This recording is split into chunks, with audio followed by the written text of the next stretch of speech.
Bonjour et bienvenue sur Jardinier Pro. Aujourd'hui, je vais aborder un sujet qui est intéressant, qui concerne les boutures d'orchidées. Alors, vous savez, comme moi, que les boutures d'orchidées sont assez difficiles à réaliser, surtout quand on ne connaît pas quel type d'orchidée on a et si elle est possible d'être bouturée. Donc, suivez-moi, je vais vous expliquer comment réaliser facilement, à travers cette vidéo, des boutures d'orchidées. Donc comment tout simplement bouturer une orchidée correctement. Tout d'abord, il y a des facteurs indispensables à la multiplication des orchidées. Il faut disposer d'un pied-mère, donc comme vous pouvez voir sur l'image, un pied-mère assez conséquent et présentant des racines et des jonctions aériennes. Donc vous voyez en partie supérieure, il y a des petites plantules avec des racines. Donc, suivant les variétés, les kékis, ça s'appelle les kékis, les boutures aériennes, se forment plus ou moins. Donc sur les Phalaenopsis classiques, ces phénomènes sont assez rares, mais ils peuvent arriver sur une plante de quelques années. Par contre, sur les variétés plus poussantes de type dendrobium, les bébés de plantes sont présentes et en quantité. Donc c'est le cas de ma plante que j'ai décidé aujourd'hui de planter en bouture. Elle est en fait une vieille dendrobium Rainbow Dance Akazukin. Donc c'est un cultivar un peu spécifique qui fleurit violet. Voilà, celle-là on va pouvoir la bouturer facilement.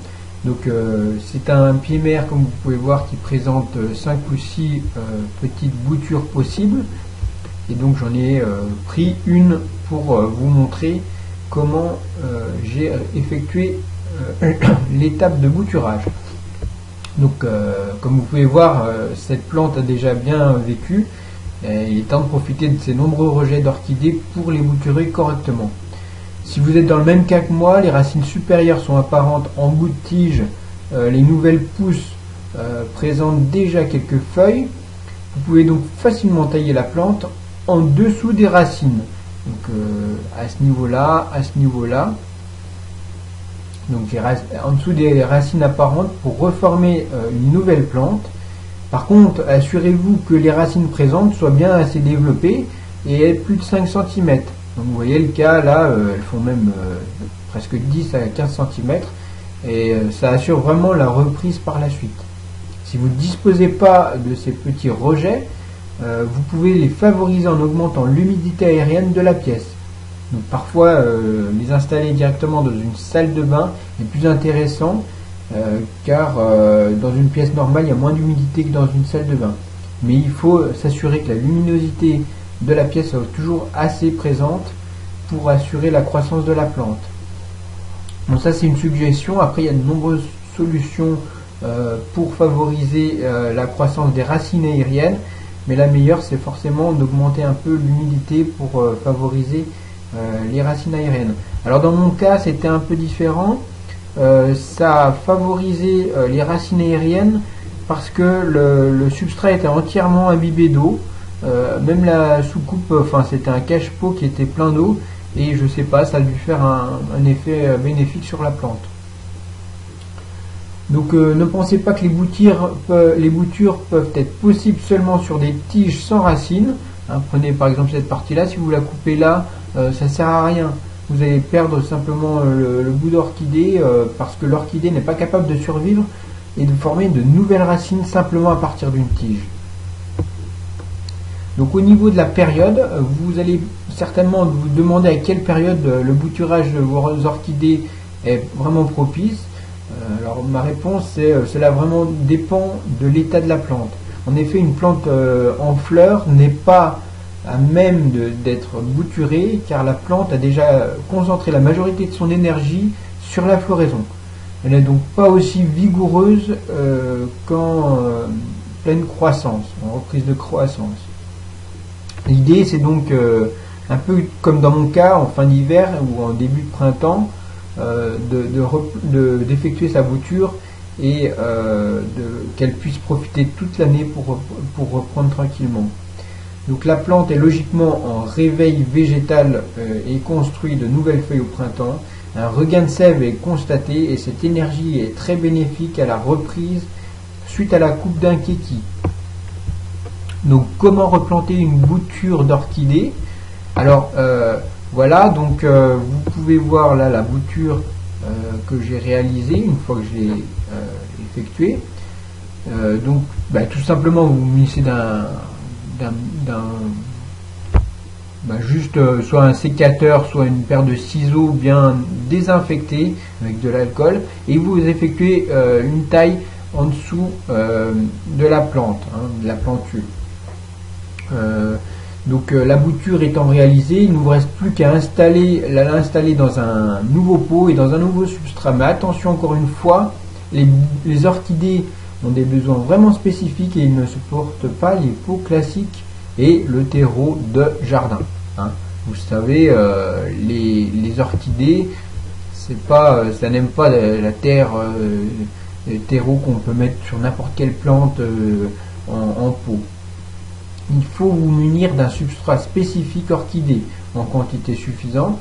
C'est un substrat qui est formé spécifiquement pour les orchidées, car ces plantes sont vivantes dans la nature et directement dans les arbres. C'est des plantes épiphytes. Donc ce substrat est formé d'un mélange d'écorce de coque de noix de coco et d'autres substances vraiment spécifiques à la croissance des orchidées. Donc allez en acheter ou suivez mon lien pour acheter directement le substrat que je vous recommande. Donc faites le choix d'un pot à orchidées transparent pour la future bouture. Alors c'est un peu le cas que j'ai moi. La transparence du pot est super importante car elle permet aux racines de la plante de bénéficier d'un maximum de luminosité, et contrairement aux plantes classiques, les racines des orchidées adorent la lumière. Donc, soit vous vous munissez d'un pot transparent, soit vous faites comme moi. Là j'avais utilisé un fond de bouteille assez large et plat et transparent surtout, pour effectuer un petit pot d'orchidées. Donc maintenant, passons à la plantation. La plantation doit être vraiment soignée. Commencez par remplir le fond du pot trouvé. Donc il faut que ce soit un pot qui soit vraiment troué au fond, et commencer à installer du substrat au centre et en quantité suffisante. Après installer donc la plante en la centrant correctement, assurez-vous que donc le collet, la partie à ce niveau-là, soit au niveau du haut du pot, et installez tout autour délicatement le substrat autour des radicelles. Mais attention à ne pas abîmer toutes ces petites racines qui sont assez sensibles, surtout quand elles ne sont pas très grandes et qu'elles viennent d'apparaître il y a quelques mois. Donc voilà, vous pouvez voir la photo de la plante, de la bouture d'orchidée que j'ai fait dans son futur pot que j'ai fabriqué. Donc voilà, après il faut s'assurer que les racines ne soient pas plus larges que le pot dans lequel vous allez installer la plante, car le fait d'installer une plante ayant des racines trop longues et de les recourber ou je sais pas, ça va vraiment être pas bon pour la plante, parce qu'elle va pas pouvoir se développer correctement, et ce serait dommage, parce qu'une bouture ça a besoin tout de suite un peu de croissance. Donc assurez-vous que le pot soit assez grand. Dans mon cas on est vraiment limite. Si possible, prenez un pot un peu plus large. Donc sur des boutures en général, un pot de 15 cm c'est vraiment pas mal, parce que vous aurez 2 ans de croissance sans problème. Ensuite, il ne vous reste plus qu'à l'installer directement en plein soleil, sans soleil direct. Il faut vraiment pleine lumière mais sans soleil direct. Un endroit vraiment à l'abri, à l'intérieur bien sûr, pas à l'extérieur, ça c'est vraiment important. Attention aussi à l'arrosage. Pour la première fois, immergez entièrement le substrat d'eau non calcaire. Laissez-la tremper une bonne dizaine de minutes, puis faites-la écouter correctement avant de la repositionner à un endroit lumineux à l'abri de tout courant d'air. Attention à ne pas laisser d'eau sous la soucoupe si vous avez une soucoupe, et répéter l'arrosage toutes les semaines, voire toutes les 15 jours, mais jamais plus souvent. Enfin, je vous conseille d'éviter tout apport d'engrais les 6 premiers mois durant la reprise et l'enracinement de la plante dans le nouveau substrat. La plantule est assez sensible à la salinité et ne supporte pas les excès de minéraux dès le début. Voilà, j'espère que cette petite vidéo vous aura plu. Si vous voulez plus de conseils, n'hésitez pas à me rejoindre sur jardinierpro.com.